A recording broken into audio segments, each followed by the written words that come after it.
Muy buenas noches con todos y todas, a todos aquellos que nos siguen en nuestro canal de YouTube, a aquellos que hacen comentarios positivos y negativos, a todos aquellos que nos quieren y también los que no nos...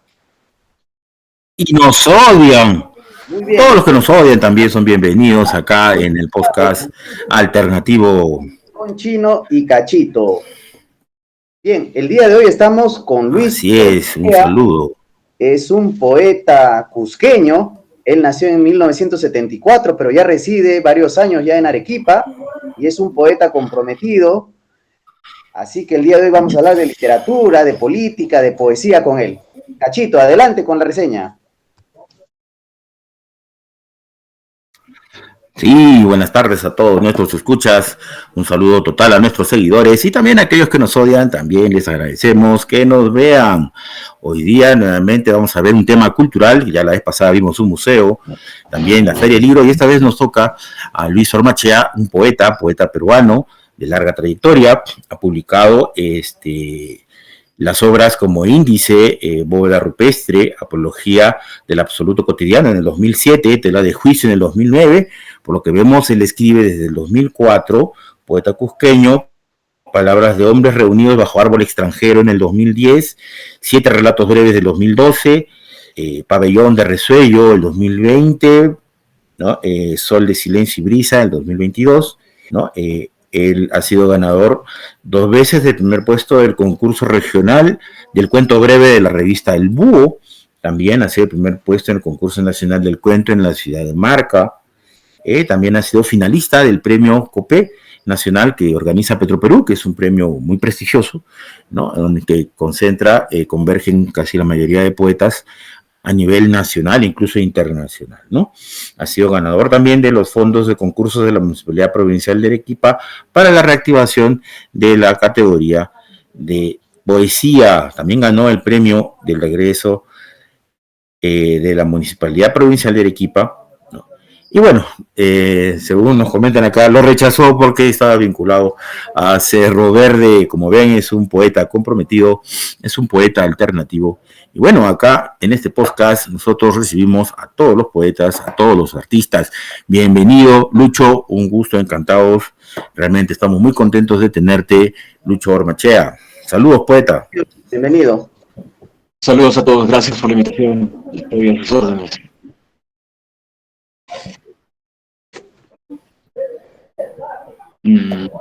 Bueno, Chinito, ¿qué tienes que preguntarle a Luchito? ¿Querías tú conversar con él bastante? Sí, bueno, lo que es, nuestro público es un público general y quisiéramos saber más o menos qué cosa es la literatura, qué cosa es el género de la poesía, cómo lo entiendes tú de forma genérica para los ciudadanos de aquí. Ya, yo estaba enseñando, algunos años he enseñado de profesor, he estado trabajando de profesor, y lo que les decía a los muchachos era lo siguiente, ¿no es cierto? Nosotros vemos en la realidad una organización simétrica, ¿no es cierto? Una suma coordinada de sistemas, ¿no? Que favorecen la continuidad, ¿no? Que se desarrollan en el tiempo, se someten al cambio, a un cambio armónico, que obedece además a las leyes de la dialéctica, ¿no? Y entonces esa simetría nosotros la intentamos, los seres humanos la intentamos reproducir por medio de la belleza de la palabra, ¿no? La literatura suele tener una cadencia, y esta cadencia es a la vez una metáfora de lo que esperamos de nosotros como especie, ¿no? Esperamos una convivencia colectiva equilibrada, armónica, que se proyecte hacia el futuro y hacia la complejización de nuestra riqueza espiritual. Eso es la literatura, ¿no? Y la poesía además tiene el requisito particular de de la consagración de esa simetría como, como la consagración, como el reconocimiento de la belleza de la realidad, ¿no? De una belleza de la realidad a la que parece el ser humano intenta aportarse a sí mismo, ¿no? Enriqueciéndola y controlándola, ¿no? Esto específicamente desde el punto de vista científico, ¿no? Controlándola para prever y prolongar nuestras posibilidades sobre la Tierra, o más allá. Me imagino que eso es lo que viene. Entonces, Lucho, el poeta... Lucho, una pregunta. Adelante, Cachito, adelante. A ver, Chinito, la cordillera de los Andes te ha influido en tu poesía, en el estilo, en la manifestación, en la inspiración, porque tú eres un hombre del Ande, eres cusqueño, incluso ahorita tengo entendido que estás en Chivay, en Arequipa, que es una zona netamente andina, muy linda, muy bella, tiene unos paisajes preciosos, Chivay. Entonces, ¿tú qué consideras? ¿Cómo ha influido en ti el Ande, la sierra, ¿no? Esta cultura andina, prehispánica? Como en todos los peruanos, o en todos los habitantes de la cordillera, lo primero y lo menos que notamos es algo que observó, entre las poquísimas cosas que observó Ricardo Milla, es la necesidad de que nuestros establecimientos humanos no se relacionen entre sí de forma avasalladora, ¿no? O sea, aquí, por ejemplo, las guerras de aniquilamiento no eran admisibles, como por ejemplo en Europa, ¿no? Pero no de un modo excluyente, no haciendo que la civilización andina constituya una particularidad que nos sustraiga, ¿no? Del hecho universal de la lucha de clases, sino más bien nos invita, nos exige una convivencia solidaria, solidaria cooperativa, ¿no? Y ese es el rasgo fundamental, cómo la naturaleza determina el comportamiento social correspondiente a nosotros, ¿no? Ahora, emocionalmente, no creo no creo que la frialdad o la calidez del entorno influya más que los conflictos derivados de la forma de la convivencia colectiva de acuerdo a cada etapa que desarrolla cada sociedad. Pero no solamente Cachito, Lucho, es la naturaleza, digamos, la geografía de los Andes, sino que el hombre andino, el hombre cusqueño, el hombre del sur andino, de la macro sur que se llama, es un hombre particular, con una idiosincrasia, con una cultura. Tú dirías que estos hombres, digamos, esta zona geográfica donde has desarrollado tu poesía, también ha tenido influencia, además de la geografía y la naturaleza, sobre ti. Claro. Lingüísticamente, a diferencia del castellano, el quechua, por ejemplo, nos permite utilizar diminutivo, el verbo en diminutivo, ¿no? Eso, por ejemplo, deriva de un tratamiento particular, ¿no? de la sociedad andina en su convivencia, ¿no? En su convivencia horizontal. El trato afectivo, ¿no? Que se refleja en el quechua, imagino que en el puquina, aunque no lo conozco, que se reflejaba en el puquina y que se refleja actualmente en el quechua vivo, es un trato, como lo voy a volver a decir, es un trato afectivo, quizás porque la cordillera andina no es muy generosa, ¿no? Es más bien una matriarca ruda, y en todas las comunidades que he visitado y en todas las ciudades de sierra que he visitado, la necesidad de calor, ¿no? y de compartirlo hace también que las palabras sean muy afectuosas, y que las formas de la justicia sean también muy generosas. Y por eso nos ponemos de pronto en el momento presente, ¿no? Donde tan generosamente soportamos, ¿no? Soportamos soportamos la república, soportamos la forma del Estado de este momento. Muy bien. Poeta, una consulta. Sí, poeta, ¿consideras que la poesía ha bajado sus bonos frente a la gente, a la masa popular? Se ha vuelto quizás muy abstracta. ¿Cómo estás enfrentando a veces este golpe entre lo que puede entender las masas, la gente del pueblo, la gente de a pie? Porque últimamente la poesía medio que se ha vuelto demasiado elitista, ¿no? Un ejemplo, Blanca Varela, ¿no? Y muchos de sus seguidores, ¿no? Entonces, hay una compenetración entre la poesía, entre este arte tan exquisito, con la gente, con ese señor que mueve las máquinas, con el ambulante, con la que vende limonadas, o la que vende hamburguesas, o el minero que entra al socavón. ¿Cómo lo enfocas? ¿Cómo lo ves? ¿Qué has pensado? Lo que yo veo es lo siguiente. Uno, como económicamente vivimos, la gran mayoría, nosotros quienes generamos la riqueza, vivimos al límite de la supervivencia, nuestras necesidades primarias copan la mayor cantidad del tiempo del que disponemos, y nuestras necesidades espirituales no las percibimos, y las que el sistema nos permite percibir, o sea, las formas de resolución de nuestras necesidades espirituales, las que nos permiten percibir el sistema, están orientadas hacia el presentismo, ¿no? Hacia la negación del pasado, y a la negación de la certeza de que podemos y debemos proyectarnos hacia el futuro. Esa es una negación de la condición humana. Entonces el intelectual en la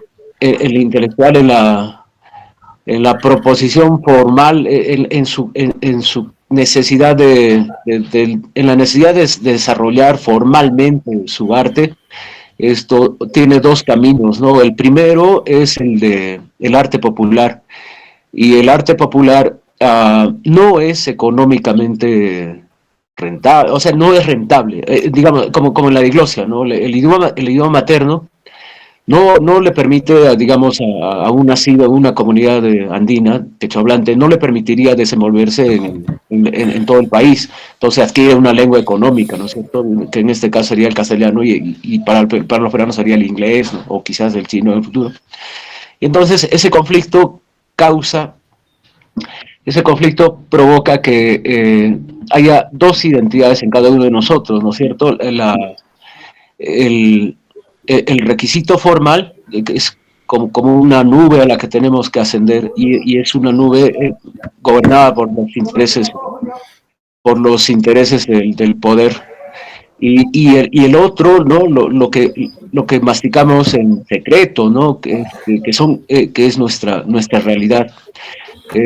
Los maestros, los que han logrado trascendencia, ¿no? Y esta trascendencia entendida como, eh,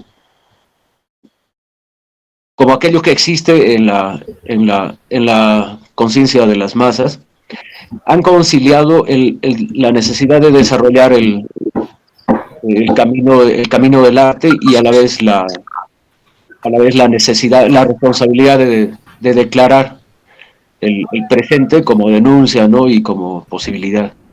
Entonces, no, pues además que en el siglo XX, en todo el mundo, no, claro, sí, en todo el mundo hay una explosión de un subjetivismo individualista, ¿no? Que se llama el suprarrealismo, y eso permite cierta comodidad individualista, ¿no? A los creadores, y esto se reduce generación tras generación al simple testimonio individual. Y el testimonio individual, para ser compartido, tiene que poder ser entendido por el otro, ¿no? O sea, como hace Vallejo habla de sí mismo, pero se integra al hecho humano. Y eso no está pasando, ¿no? Sí, a ver, Chinito quiere preguntarte algo, Luchito. Trayéndonos al presente, digamos, a los meses más recientes, ¿cómo tú has visto, digamos, desde tu visión de artista, de poeta comprometido, que habla desde la colectividad, en relación con la naturaleza, etcétera? ¿Cómo tú has visto las movilizaciones? ¿Cómo has visto al pueblo del sur andino? Sí, El sur se puso en pie de lucha. Prácticamente, han sido paros en Juliaca, ha habido gente mártires, yo diría mártires en Ayacucho, movilizaciones fuertes en Apurímac, que el sur prácticamente ha dado un ejemplo de combate los últimos meses. Entonces, desde tu visión artística, desde tu posición de poeta comprometido, ¿qué nos podrías decir respecto a estas luchas contra una dictadura, ¿no? Una dictadura, pues, cívico-militar, una hegemonía desde el Congreso, del Fujimorismo, etcétera. Entonces, ¿cuál sería tu posición, Lucho? Cuéntanos, dinos. Lo que yo he visto es, primero, que la movilización ha sido a nivel nacional y los muertos han sido a nivel nacional. Claro, esto no es necesario, perdón, creo que no es el camino juzgar a partir de los muertos la intensidad del fervor con que se ha salido a marchar. En cambio, lo que he visto ha sido que la derecha estratégicamente y lo ha logrado, ha ejecutado una maniobra, creo que militarmente se llama una maniobra de embolsamiento, ¿no es cierto? Y esto a nivel ideológico.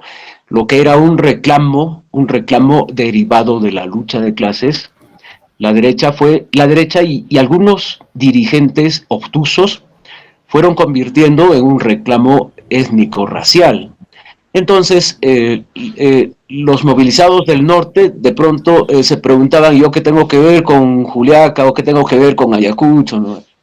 Y eso ha sido un éxito de la derecha y ha sido una demostración de que las dirigencias actuales tienen que removerse, se tiene que hacer un movimiento nacional de base por el cual se refresque las dirigencias en toda organización, desde los grandes sindicatos que han sobrevivido a la destrucción provocada por el fujimorismo hasta las organizaciones vecinales, y estas dirigencias tendrán que asumir que la actualización del salario no es suficiente, el reclamo racial, étnico-racial no es suficiente, y de acá de lo que se trata es, en cambio, de integrar, digamos,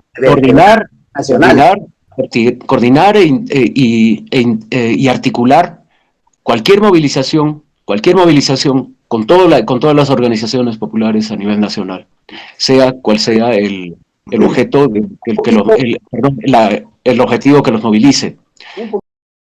El tiempo ya nos viene ganando, Luis, así que vamos a recitar o intentar recitar un fragmento de tu poesía, una selección que hemos hecho en la voz de Cachito, para que luego nos hagas un breve comentario.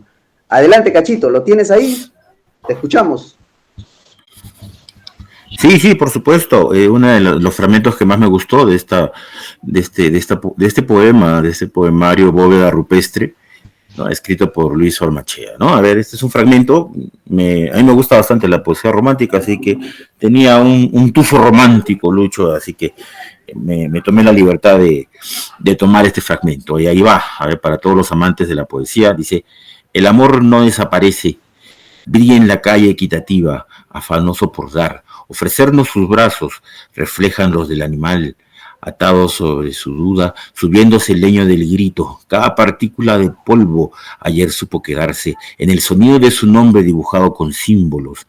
Este animal hecho de cuerpos jóvenes y siglo andando, carcomiéndose la luz de las veredas, el amor persevera, el amor posee la silueta del agua que encuentra su camino, fluye y lo oscurece la desolación, pero las hojas, el hacer entregado a este animal de carga, de glute, se sumerge y considera el vuelo y se descubre dormido en una cama, este animal de las maderas musicales, el amor, paisaje despreciado en los espejos, el amor no desaparece. No, me pareció muy bonito. ¿A qué se debe este verso, Lucho? ¿En qué contexto lo escribiste para lo que es Bóveda Rupestre? Pertenece al conjunto y es el amor colectivo, ¿no? O sea, lo que vemos en las catástrofes, lo que vemos en los accidentes, esa actitud colectiva que tenemos todos, ¿no? Y que está hecha además de los hechos individuales, ¿no? De los hechos de amor individuales, y que a la vez confluye, ¿no? En nuestro hecho colectivo, ¿no? O sea, a pesar de la época que vivimos y a pesar de las violencias que se nos imponen, ¿no? Y que vamos derrotando poco a poco. Incluso la música que los chibolos están escuchando es un hecho de violencia, que sin embargo se implementa en las celebraciones de los colegios desde el jardín. A Sí, pesar de ¿no? eso, hay una actitud solidaria, ¿no? Que llamamos amor. Hay una actitud solidaria en toda sociedad, en la nuestra y especialmente en las sociedades del tercer mundo, ¿no? Porque si no nos hemos suicidado colectivamente en África, aquí en América del Sur o en Asia, Ujú. Pese es a los porque problemas, nos amamos, ¿no? Nos siempre amamos a encontramos nosotros mismos, claro. Y ese nosotros mismos está hecho de cada uno de nosotros y a la vez nos hace saber que somos un nosotros vivo. Creo que el amor colectivo es lo más fuerte que hay, ¿no? Esa es, creo, la esencia del arte y la esencia del arte, de la filosofía y la ciencia es eso, ¿no? O sea, todo lo que buscamos, todo lo que intentamos lograr es porque queremos sobrevivir, ¿no? No individualmente porque no lo vamos a hacer, pero queremos dar la posta, ¿no? Generación tras generación y ver qué cosas significamos, ¿no? Qué palabras estaremos diciendo, ¿no? A lo largo de 100.000, 200.000 millones de años que me imagino que va a durar la especie. Esperemos, esperemos. Uh-huh. Muy bien. Muchas gracias, Luis. Omar Che estuvo con nosotros acá en nuestro programa Calzón Quitado con Sí, Chino. muchas gracias. La verdad que debemos Mi ir cachito. incorporando cada vez más temas culturales. Y bueno, vamos.